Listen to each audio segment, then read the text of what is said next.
Martin Shield told me to shoot their backpack, so of course I obliged.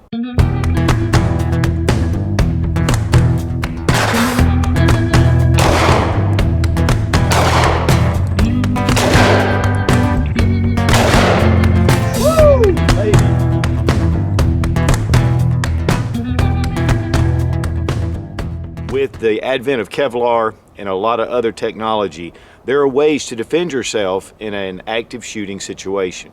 Now, no tight body armor, there's nothing that can completely protect you. But definitely having some kind of ballistic panel can give you a chance. And that's one of the things about the Martin Shield. This is a book bag, it's a backpack, and it does have a Kevlar panel in the back, which can defeat all of your handgun calibers.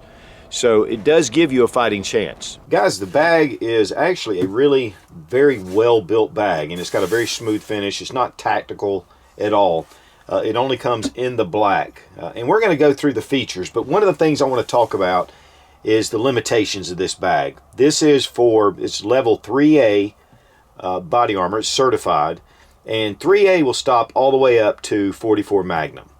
And then of course there are others. There's level 3, which will go all the way up to 357 Magnum, and then there's level 2A that will defeat most of your 9mm 40, and then there's just 2, and then there's 1 will just defeat 22. So this will not defeat rifle calibers. All right, we've got the Martin Shield backpack on rubber dummy. We're going to go ahead and shoot first. Start out with 22 long rifle and then move our way up. All right, we're going to start out with 22 long rifle. We're going with 9mm, moving up to 45 ACP, 357 Magnum, and then we're going to end it with 44 Magnum. All right, we're going to start out with the Browning Buckmark using 22 long rifle.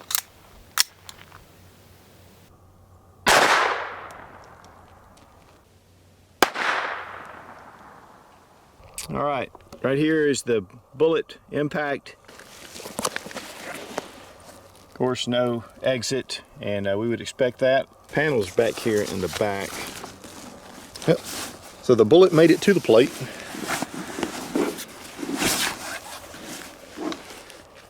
Okay, so we have impact right there. And of course there's no exit. Yeah, just a little bump right there. Just a little bump. Yep. All right. All right, so we're shooting the Glock 19 Gen 5 with a Wheaton Arms barrel. 115 grain Fiocchi full metal jacket ammunition. We're at 21 feet, so we're gonna shoot the plate and see what happens.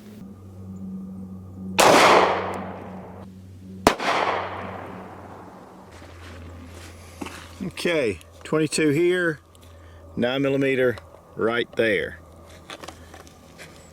Just gonna take that off. No exit. There's a bump right there, but just a bump. Let's check it out. Okay.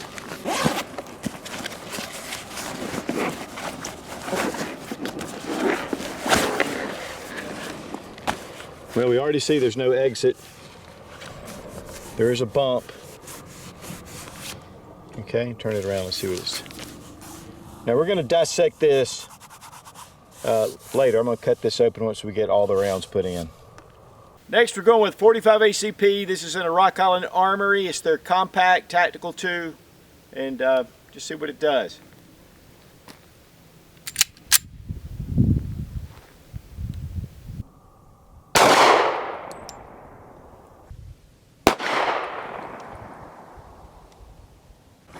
Okay, right here, I wanted to kind of shoot a little bit higher than the others. And again, we have our 22 and the 9mm. Okay, we're going to pull it off.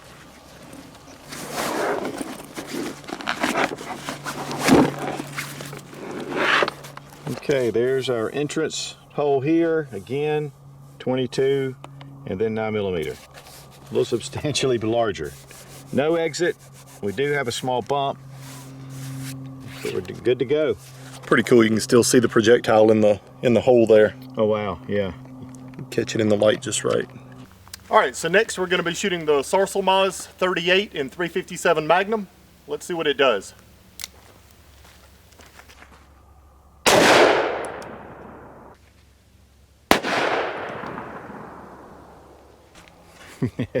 Right there.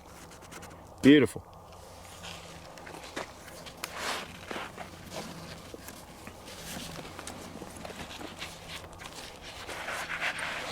think that was maybe under one of the pads. Yeah, it should be right in here. Oh, right, there we go. Yeah, there's definitely a bump there.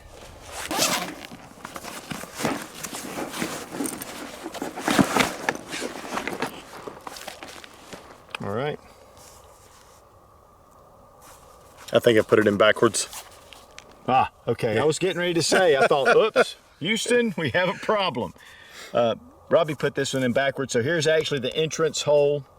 And as you can see right behind it, you have a substantial push. I can still feel the projectile in there. And again, we're going to check this out when we get back to the shop.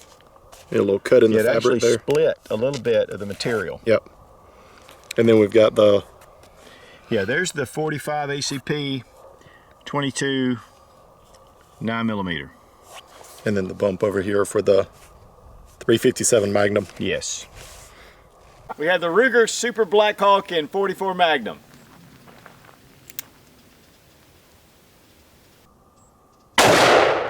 Woo, baby. Love it. Woo, baby. Right here. That's a pretty substantial hole right there. Yeah. All right, let's check it out.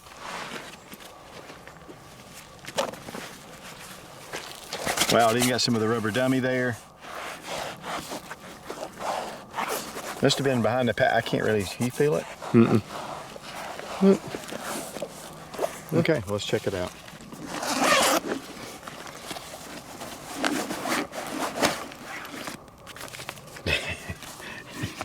Well, that can't be it. Yep, that's you. Is that it? Where is it? Right here? Right there. Oh, Yep. wow. Boy, it's a large piece right there. Again, that's where the 357 went in. Yeah, that's the biggest difference right there. Yeah. Yeah, that's pretty substantial. Looks like we do have some A little bit of split, tearing. but it's not coming through. Yeah, no jacket. You can't feel any jacket or anything back behind it. Let's see if you pull that open there. Yeah, we'll just pull that right off. Yeah, you want to peel it off? Let's do it. Okay. All right, we'll go ahead and peel it off now and check it out.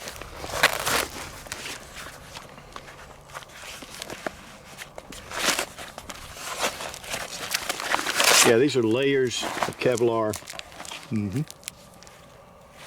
Yep. Yeah, so just a nice bump right there. And then Turn around to the other side, Robbie. Let's look see the entrance. Okay. Now you'll notice it has kind of a card almost, like a polymer card to hold it all together. 45, 44, 22, 9mm, 357. well, 9mm and then Oh, here's the oh, that's right. 357 is the other direction. That's right. yeah, because I was a knucklehead and 357's right did it there. backwards. Okay. Let's go ahead and tear it up. Let's see if we can. Yeah. We'll cut some of that tape that's on it, Yeah, that tape. where they've just got it holding the layers together. Makes our job easier. There we go. Yeah, let's see. Okay, the 357 went in here, so let's really check from this side out. Okay.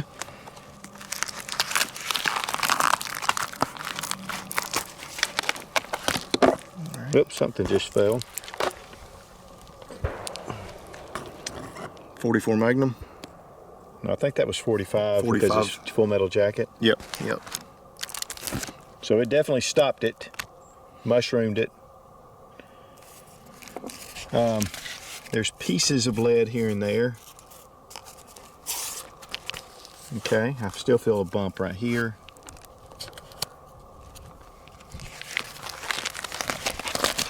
Just pieces of jacket here and there.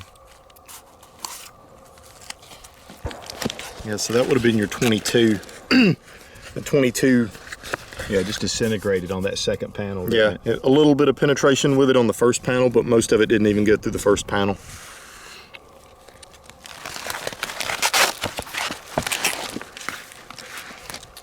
Third panel.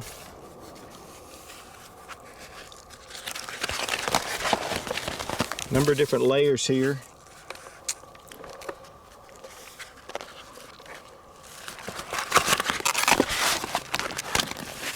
Oh, here we go. One. That's your 9mm. Yeah, I believe that's 9mm there. Mm-hmm.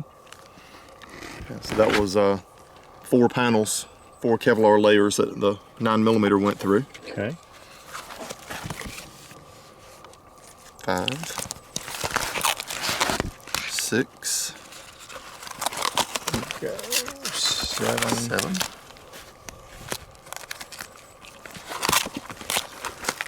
Okay, so we've got something right here. There we go. 44 Magnum.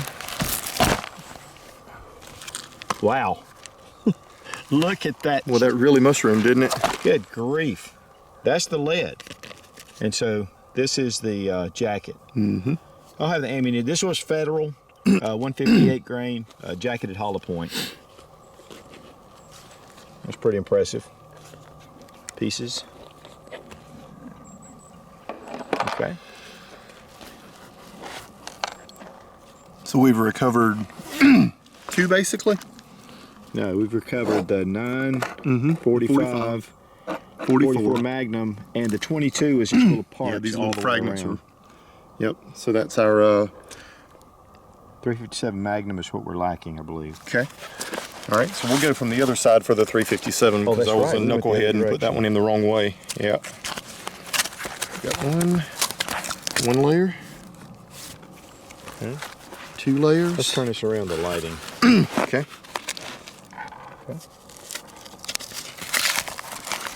There we go. Yep. There's the lead. 3. Man. Layer 3 and layer 4 with the 357 Magnum. Wow. And that was actually Winchester Silvertip. Mm-hmm. So, Which is what I would expect. With a hollow point, it's going to open up more. yeah, it's going to expand And more. it's going to expend its energy faster than the full metal jacket or the ball ammunition.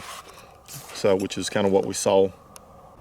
Okay, here's what we retrieved of the 22, 9mm, 45, 357 Magnum, and then 44 Magnum.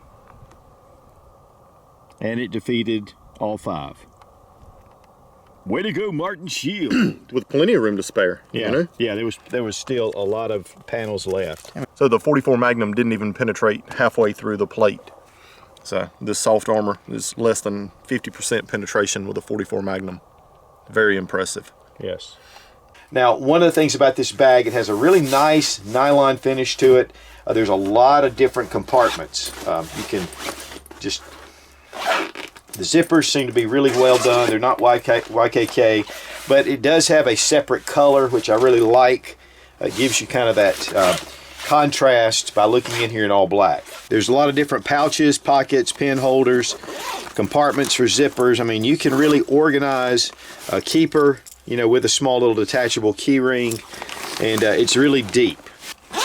Then you have your larger main compartment, and this is just a lot of features with this bag. Not just that it's a bulletproof backpack. It's a definitely cool bag in itself. And then you have a place for your laptop. This is all padded. In fact, it even says on the website that it's like your glass holder. You can put glass back here and it won't break because of all the padding. And it is. It's nice closed foam padding. But one thing that's really cool are these 2 little adapters here. And you have USB, and you also have like for headphones. And you have your ports right here. So you can plug your USB port here. You can charge your phone. You can plug in something for, you know, audio. And this just gives you, I think this is a really cool little system right here to the outside. Instead of just a little slot, it's a dedicated port. Then here on each side of the bag, you have, you know, small pockets. Then here on the other side. It does have a nice padded grab handle, and it is kind of a felt material underneath. Then you have another grab handle here. This is like seatbelt material. You have nice thick padded shoulder straps, and they do have the mesh material just to kind of keep perspiration down. Also here on the back you can see you have your panels for airflow, and all your straps are flexible, and this again is seatbelt material, which is super strong. Duraflex buckles, makes it really easy. You can adjust this, of course, and again, seatbelt material. But what really sets this bag apart is this, and inside here you have your panel. Now this is a 12 by 18 Kevlar panel, And that is a pretty decent sized panel. Of course, it's, you know, either side, it's just got this material that encloses it. I will tell you that there is a card, a kind of a polymer card that gives this rigidity and keeps this, you know, in this position. This is, again, level 3A, which will defeat all the way up to 44 Magnum or 357 SIG.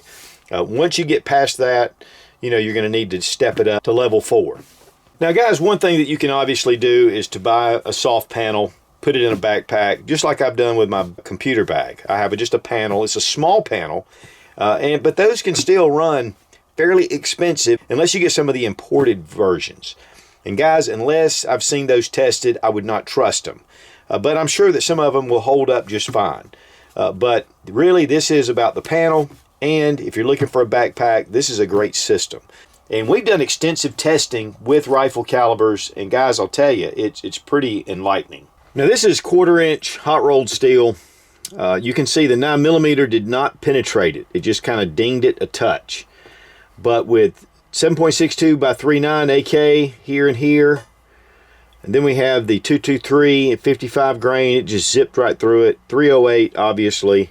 And this is, again, it's 1/4-inch hot rolled steel, and it just blows through it like butter. And it's also impressive what it'll do to ceramic plates. Now, this is also 5.56 and 7.62 by 3.9, and I think 308. And it was able to defeat the calibers, but it's extremely heavy. And even your Kevlar helmets. Now, we've done testing on all of this stuff, and the Kevlar helmets, they would defeat handgun ammunition. But when it came to 5.56, go right through it, and even it deforms it. So even if this thing was on your head, it would do a lot of damage. Plus, I don't think you'd win a lot of popularity contests walking around with this in high school.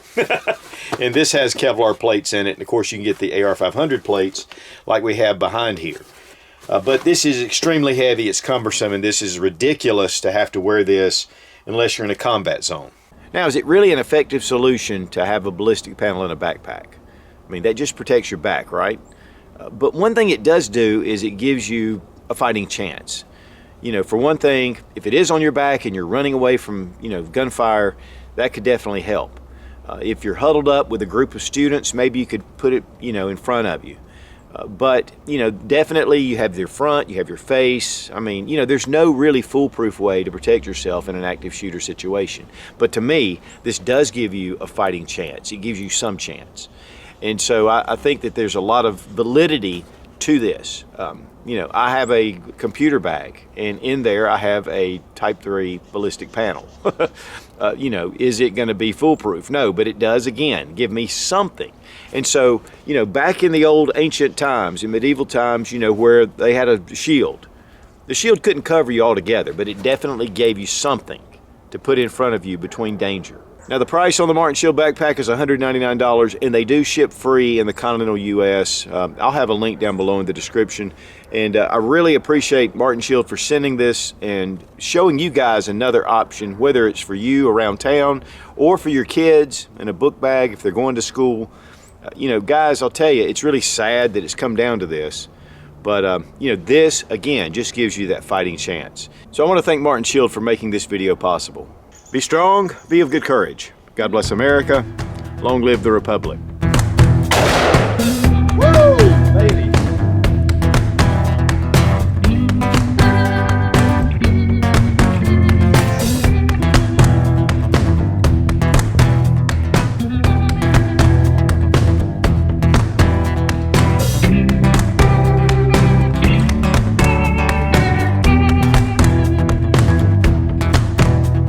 Now, Robbie Wheaton's going to wear the Martin Shield on his front so he can see the bullets coming. What do you think, Robbie? We're gonna catch them. Ready? 45 ACP, most powerful handgun in the world.